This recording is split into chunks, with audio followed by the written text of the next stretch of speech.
island are we on now? This is called Jennings. Okay. Yeah, so this is like country part. Where we going now? We headed to the town. Okay. That's where I be at in the town. So is it like a capital city here? It's small, but it would be considered the town part. So you got basically town and then country, and then you got different country sections. You know what I'm saying? So like you got Bronx, Queens. You would have like Jennings, Bowlins.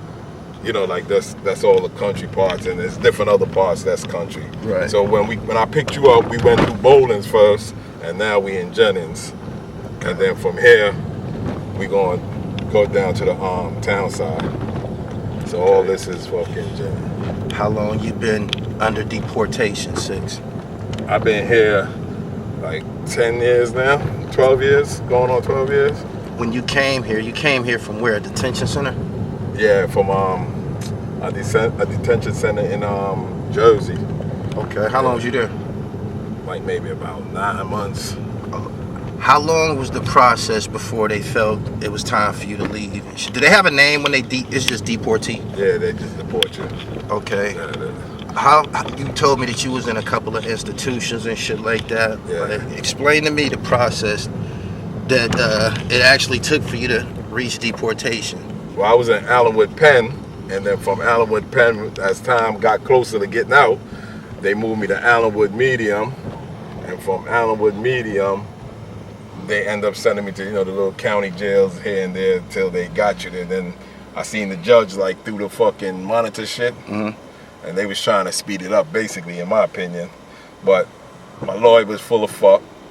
Bottom line is, the nigga deported me for life and fucked me up and fucking cracked. What was the actual reasoning? Felonies? Right, my record period. The cases, I had felonies. I had a kidnapping charge with some drugs. That was the last charge. You know what I'm saying? So all that, they wasn't trying to hear that shit. Then, some of the charges got thrown out, so then it ended up being for a gun charge too. Right. I had a couple gun charges. I've been to the feds before on a gun charge. I had got caught with 500 guns. Not the actual 500 guns in my hand, but about maybe 200 of them. And then, back then the law was different on the guns. Where do you store 200 hammers?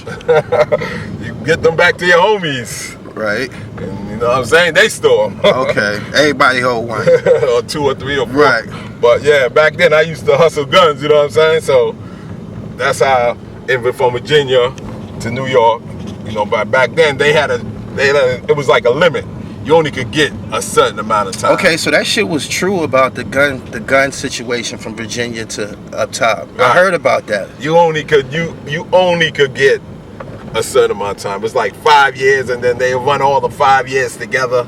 Yeah. You know what I'm saying? Like I was selling crackheads in to buy like 80 guns at one time. That's how the law was so fucked up in Virginia to get guns. Oh, so they had the laws aren't as strict down No, as there. long as you never had a record, Yeah. you was straight. So I was selling crackheads in that didn't have a record but was on crack. Yo, I need 80 guns. I need 30 guns. And they was going in and buying them one time. They don't give a fuck. That don't raise no suspicion. Well, I guess the nigga in the gun store had trying to get his money too, so he ain't fucking with that shit like that. He was selling. Right. Because when I got indicted, they went in and tried to indict him, but he killed himself. Oh wow. Yeah, because remember now, he's kind of breaking the law as far as selling that many guns, and then I guess he wasn't reporting it. But he, you know what I'm saying, he probably don't give a fuck. He probably was like, yo, let me just motherfucking make my bread, man. Yeah. So that's basically what it boiled down to. And he knocked himself down. Yeah, he knocked himself down, man. You know what I'm saying? He probably wouldn't even have got that much time. You know what I'm saying? Because back then, like I told you, they gave me 5 years, and then they gave me 5 years on like 10 counts. But they ran them to concurrent. So he wouldn't have got no more time neither. But after that, now they changed the gun law. Okay. So whereas, they could go over, and listen, 5 years was a lot because they had to sentence you by your guidelines. But anything over 50 guns, they was able to go over the guidelines and hit you with the 5 years. Okay. Prior to you said you did 2 federal bits. Yeah, the first one was on some gun shit. You know what I'm saying? For the guns, I got caught on 45th with 15 guns. That was me personally, and that was a state case. You had 15 hammers on 45th. 900 rounds of bullet.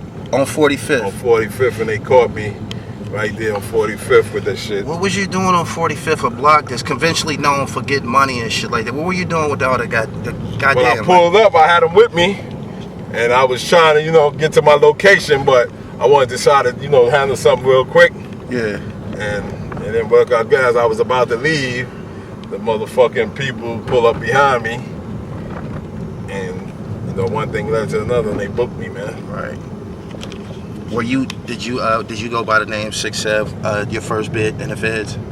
I actually got the name, the first bid in the feds. You got it in the feds? Yeah. Okay, tell me some history on the actual name, because I spoke to some other members of MU, and they told me that it's associated with the supreme mathematics from the 5% Nation. Well, I used to be a 5%, and my name was Unique God Allah. Okay. Back in them days there, you know what I'm saying? But, give you a quick version of the story. I had got into beef with some Philly niggas and got stabbed up or whatever and was stabbing back. Right. And I was like, yeah, you niggas can't harm me, nigga. I'm a gorilla, 6'7" large. And I came out the box. Niggas would start calling me, yo, gorilla, 6'7" large. My man Cladis started calling me that, nigga from Harlem. Okay. And you know, from that, the name just stuck with me. Niggas was like, yo, Six-Sev, you know what I'm saying? Then I came home, I just had the name. And then, you know, from there. Okay, so you came home in what year with the name, with the number? 95. Okay, when you came home in 95, was you the first one to choose and wear a number as an identity, as a second name?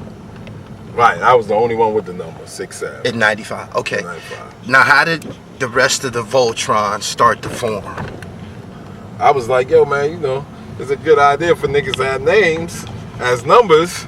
And then I was like, but, you know, try to get your name, your number according to your name, you know what I'm saying? To try to have something to do with you. Okay. Personalize it. Right, personalize it. And then some niggas was like, nah, come on, 60 crazy, man, but, you know, or whatever. But as niggas go, they started catching on niggas when niggas started getting their names slowly but surely according to your personality. Mm-hmm. You know what I'm saying? And that's how people start getting the names, and then niggas was like, yeah, feeling it. Okay. And we just ran with this shit. What was it about you that made you one of the more standout members of MU? Because throughout all my stories, your name constantly comes up from guys who put in a lot of fucking work. So, yeah, what about you? What did you do to demand so much attention? I did anything. I wasn't scared of nothing. I did it and worried about it later. Okay. And I don't even want to use the word worried because I never went home and lost no motherfucking sleep. I did it, and then whatever it came out to, you know what I'm saying? Right. That's how it is. I ain't be like, oh man, if I do this, I'm gonna get in trouble. Nah, none of that shit, nigga. If a nigga violate, I did it, nigga. Right. And I had niggas that will roll with me, cause one thing with the murder unit niggas, the real murder unit niggas, I ain't talking about these niggas that run around talking about they murder unit and all that. Okay. I'm talking about motherfuckers that's really murder unit niggas. They know who they is. Them niggas would do whatever, nigga. You know what I'm saying? When you say niggas this real murder, let me hear it from the horse's mouth. Run the numbers off. Your identifiable brothers. 22, definitely. Gotta say 22. Okay. Another nigga number I don't want to mention, but back then, the nigga, you know what I'm saying? Nigga live wire. Okay. Can't forget J Beats, number 7, rest in peace. Got my man 4-2, 7-2. You know what I'm saying? Fucking D-Boss. Can't forget 0 minus. I want food from people like that. Yeah, but not her. Okay. Yeah, 0 minus. Mm-hmm.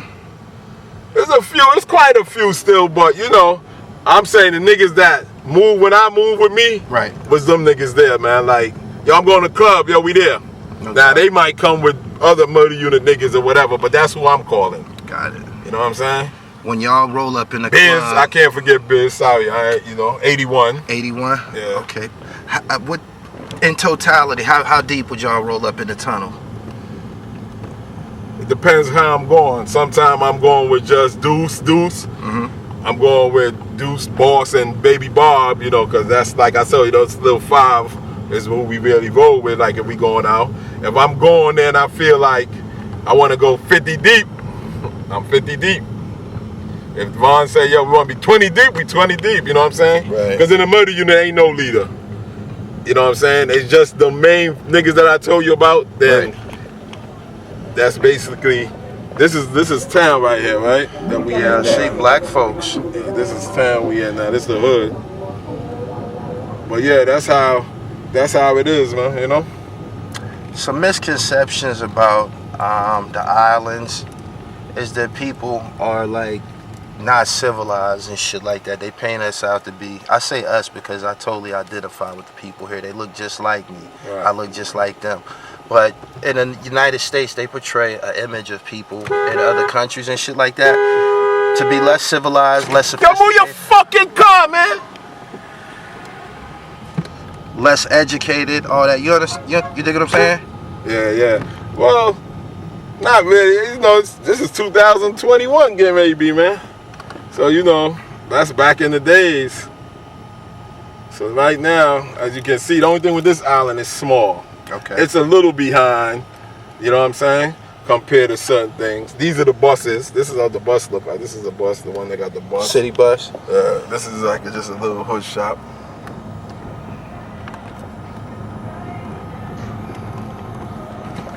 So right now, this is like going into the heart of town. Okay. Even though over here is called, what the fuck they call over here, Otters area. What's the #1 industry in Antigua? What's their export? What do they ship to the U.S.? Anything? I don't believe they ship onto the U.S. I believe what it is, the tourist boats is the tourists and the tourists is how to make their money here. Okay. Down here in town, before this COVID shit, you like right now, you would have seen like 2 big fucking boats down there, like Docked? docked in, and a ton of white people in the town.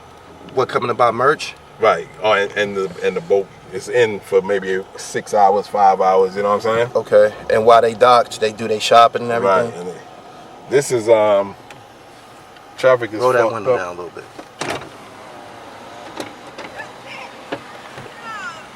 Is this a main street down here? See a lot of traffic. Yeah, this coming is from kind of like the main street, but we going really into town right here.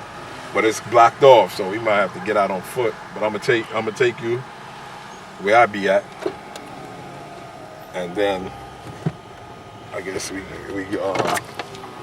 so these is people that are actually selling shit on the side. I love it, man. This is incredible.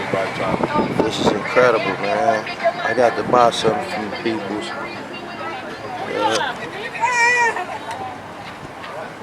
Everybody's selling something. Everybody trying to make it money.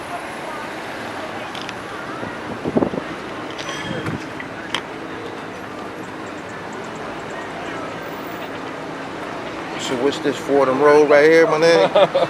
Yeah, if you want to call it that. This is Third Avenue. Yeah, that's the fucking look like. This shit came to life real quick. Third Avenue. Oh, I love it, man. Look at the ginger. Look at the fresh ginger. You want ginger over here, man? That's a life-saving root right there, man. That's it right there. You mix that with juice, man. You live forever, man. Your skin glow, your dick be like metal, all kind of shit. They got a lot of juices because they got a drink called ginger beer. Okay. So, the ginger beer now is the juice. We're gonna try to get you some of that, a nice hot one, because you know the ginger make it hot. Right. That's like a local drink here. This is the market over here. Got it. This look like Brixton. Right, this is the market. So you see see everybody over here basically selling the little. Right on. Over here is where they got the fish. That's how the police look. Okay. Do y'all have any problems with the police over here in regards to like them being aggressive and shit like that, or is that just a American problem? Nah, they don't really got that problem. Too much. They don't really got. They got different police squads still. That's the They got they got black suit. They got the regular uniform police, like you see this nigga here walking across. This is the market. All this is the market. And you go in there, there's a whole bunch of these vendors here. but it seemed like since COVID-19, there's more of them now. More vendors? Right. Like more people planting. I believe that because that's that shit that they sell. That's what fight COVID-19, bro. Well, since that, more that's why they out here planting. selling that shit. They know that shit's in vogue right now. But I don't even think these niggas know. I think they more doing it because they know about that shit, man. You think so? I think they more selling it because the jobs, niggas lost their jobs and all that. So that's like the only. To me, it seemed like that because they had a little shit on the news and a person was saying that this is what they doing before he like was here. Now it's like 2-3 people right next to you. Right. Okay. Over there is the fish park. So that's a fresh fish market over there. Yeah, fresh fish market over there. Over there where you see the blue tent all the way over there.